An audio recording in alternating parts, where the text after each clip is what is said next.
Episode 2 की शुरुआत होती है कांग नाम के एक बहुत ही हैंडसम और जवान लड़के से जो सलून के ऊपर रहता है। बेसिकली इसके माता पिता सलून चलाते हैं और बिल्डिंग के जो इनके सबसे ऊपर वाला फ्लोर होता है ना, थर्ड फ्लोर, वहाँ पे एक रूम खाली है तो रेंट पे देना चाहते हैं माता पिता ताकि थोड़ी एक्स्ट्रा इनकम हो सके।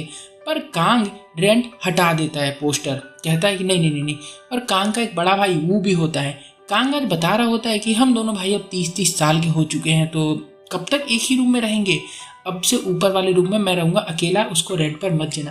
पर उनका कहना है ना कि जो करना है कर लो, मैं तुम्हारे साथ तुम्हारे रूम में रहूंगा, तुम चाहे कहीं भी रहो, रोड पे रहोगे तो वहाँ भी मैं तुम्हारे साथ ही रहूंगा। और तुम आइलैंड की साफ सफाई करने जाते रहते हो ना, वॉलेंटियर का काम करने, मुझे भी लेके चलो यार प्लीज, मैं भी घूमना फिरना चाहता हूँ। कांग कहता है कि यार गंदा काम है, उल्टी होती है ना तुम्हें तो। वो कहता है नहीं नहीं नहीं मैं चलूंगा ना मैं। और फाइनली कांग अपने भाई वू को लेकर आइलैंड की साफ सफाई करने निकल जाता है। वो आराम से बैठकर आइलैंड पर और ड्रोन उड़ाने लगता है। सब इसको बोलते क्या कर रहा है ये, तो ये कहता है अरे मैं ड्रोन से कूड़ा कबाड़ा ढूंढ दूंगा, तुम लोग वहां जाके साफ कर देना उसको, सिंपल। और वही ड्रोन उड़ते उड़ते मोखा के पास आ गया था, जो कि मैं लास्ट एपिसोड के एंड में देखा था। बेचारी मोखा जो 15 साल से इस आइलैंड पे फंसी हुई है, ड्रोन देखकर इसकी तो ऐसी तैसी हो गई होती है, तो पकड़ के ना तोड़ देती है ड्रोन को। वो भागते हुए आता है कि पागल लड़की, ड्रोन की कीमत पता कितनी होती, कितना महंगा था, तोड़ा क्यों।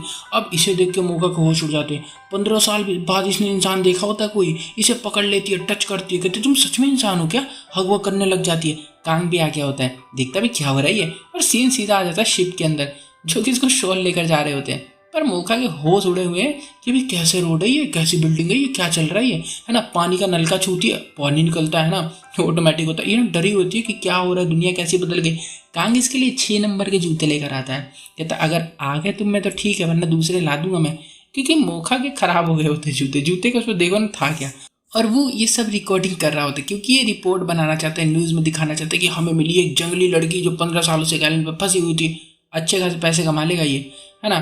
पर कांग इसको ये सब करने से मना करता है, कहता है ये सब मत करो, लोग इसको परेशान करने लग जाएंगे ना फिर। लेकिन अब क्या फ़ायदा, वो ने रिपोर्ट रेडी कर दी होती है और मुका का फेस ब्लर करके टीवी पर दिखा दिया जाता है। दोनों भाई एक ही कंपनी में काम करते हैं, पर हम जान पाते हैं एक कैमरे के सामने काम करता है जो वो है, और जो कांग है वो कैमरे के पीछे करता है काम, जो कि एडवाइस देना, इधर उधर की बातें, ये वो सारे जो ऑफ कैमरा काम होते हैं। कांग गुस्सा है कि तूने मेरी बात नहीं मानी। वो कहता है कि मैंने जब अपने सीनियर को बताया ड्रोन टूट गया तो उन्होंने पूछा कि कैसे टूट गया, तो मुझे बताना पड़ा कि ऐसे ऐसे टूट गया, और उन्होंने कहा कि टीवी पर उस लड़की को दिखा। वो फिर मोखा से ऐसे मिलने चला जाता है। मोखा को अब इसके होम टाउन आइलैंड पर जाना, तो उसी पे जहाँ बचपन में रहा करती थी, है ना। ये इसको लेकर जाता है वो, और इस पे हंस रहा होता है इसके जूतों को देख के, क्योंकि पकड़ के चलती है। मोखा अपनी चीज़ों को बहुत संभाल कर रखती है। इतने में मोखा कार रुकवा कर रोड पर भागने लगती है और उसको दिखता है पोस्टर जहाँ पर यूनरान के शो के बारे में लिखा गया होता है। मतलब यूनरान अभी तक है और ये उसको भूली नहीं है, क्योंकि आइडल थी ना इसकी। तो फिर ये अपने आइलैंड पर आ जाती है। इसके घर की जगह एक दूसरा आदमी अब रेस्टोरेंट चलाता है। मोखा एक इनोसेंट लड़की है, खुशी खुशी जाकर कहती है अंकल मैं आ गई, मैं जिंदा हूँ। अब लालची आदमी इसको बाहर फेंक देता है, कहता है ये हमारी प्रॉपर्टी है, मैंने ख्याल रखा 15 साल, अभी मेरा है, जा यहाँ से जा। क्योंकि इसके पिता के मरने के बाद और इसके गायब होने के बाद ना, पता नहीं इसका पिता मरा है कि नहीं मरा, मेरे को भी नहीं पता, बट मैं बता रहा हूँ ऐसे, तो इन लोगों ने कब्जा कर लिया था ना वहाँ पे। मोखा कहती अरे मुझे कुछ नहीं चाहिए, रखो ये तुम अपने पास ही, मुझे ये बताओ कि वो चश्मे वाला जो लड़का था ना वो कहाँ पर है, जो मेरे साथ रहता था, मेरी एज का था, मेरी क्लास का था।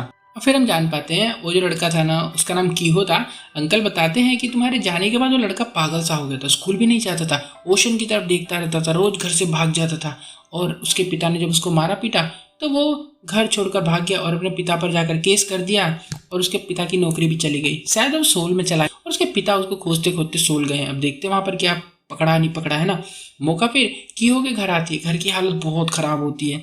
अब मोका को सोल जाना होता है, वो इसे अपने घर ले आता है और फैमिली से रिक्वेस्ट करता है, क्योंकि ये लोग तो सोल में रहते हैं ना, कि देखो इस लड़की को ऊपर वाले रूम में रख लेते हैं हम, थर्ड फ्लोर का जो है। पर मोम गुस्से में कहती है कि भाग जाए यहाँ से, इसे भी लेके जाए यहाँ से। फिर वो कांग से पूछता है कि तुम कब आओगे ऊपर वाले रूम में शिफ्ट होने। ये कहता है मैं तो मंगलवार को आऊँगा। तो वो मोखा को मंगलवार तक के लिए ऊपर वाले रूम में रख देता है छुपा कर। मोखा कहती है कि कल मैं इमरान के शो में जाना चाहती हूँ, चलोगे क्या। ये मना कर देता है, तो ये अपना पाश बताने लगती है इसको, और फिर कहती है ना कि तुम दिखने में बिल्कुल कीहो जैसे हो, वो मेरा बचपन में दोस्त था, मैं उसको ऐसे ये कैमरा से वीडियो बनवाती थी, करती थी वो करती थी, अब वो भाई दिमाग में कीहो को घुसा लेता अपने। कांग से पूछता है हे क्या मैं कीहो जैसा दिखता हूँ क्या? उसने बोला ये कहता है ना कांग, अबे पागल है क्या तू? उस लड़की के साथ मेरा पागल हो जाएगा, दूर रहे उस लड़की से, पागल है वो, तेरे को भी कर देगी। पर अब देर हो चुकी होती है, वो बेचारा उसकी क्यूटनेस में ना शिकार हो गया होता है भाई, अब नहीं हटेगा, प्यार हो गया ना उसको उससे।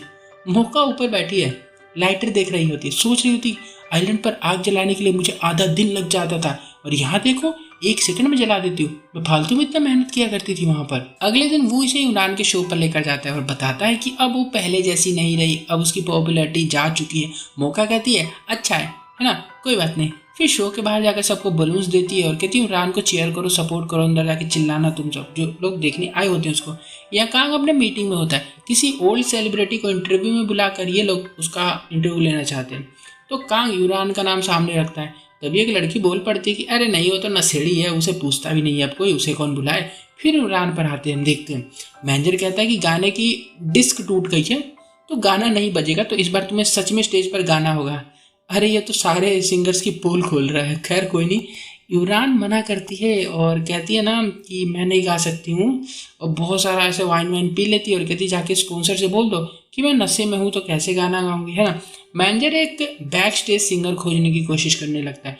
यूनान कहती है ना अरे आजकल मेरे गाने कौन सुनता है, किसी को तो याद भी नहीं होंगे पुराने गाने मेरे, कौन गाएगा, है ना। मैनेजर जैसे तैसे स्पॉन्सर को मनाने में लगा होता है कि यार वो नशे में है, बैक स्टेज सिंगर से गवा लेते हैं ऐसे वैसे।